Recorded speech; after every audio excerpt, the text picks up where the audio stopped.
Pernah nggak kita nunggu Gojek 5 menit, tapi rasanya kayak setengah jam? Tapi buat drivernya yang lagi ngebut, dia ngerasa perjalanan malah terasa lebih singkat. Nah, ini bukan cuma kebetulan, tapi bukti bahwa cara kita mengalami waktu itu subjektif.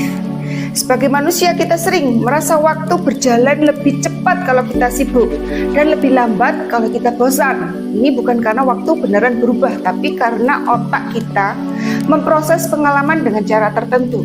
Tapi kalau kita bicara dalam dunia fisika, waktu itu tidak absolut alias relatif. Einstein membuktikan bahwa waktu bisa benar-benar berjalan lebih lambat atau lebih cepat tergantung pada kecepatan gerak seseorang.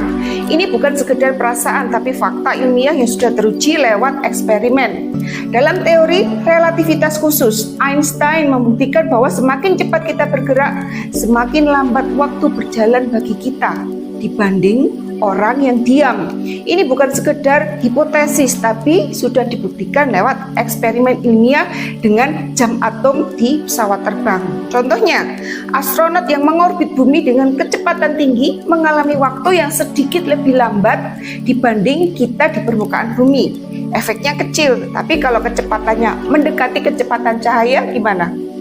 Waktu buat mereka bisa berjalan jauh lebih lambat dibanding orang di bumi. Bayangin kamu pergi naik roket dengan kecepatan mendekati kecepatan cahaya selama 10 tahun.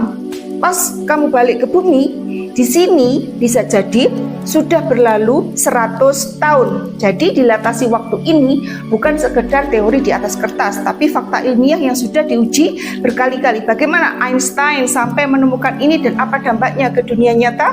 Tonton video lengkapnya di channel saya berdasarkan buku Einstein.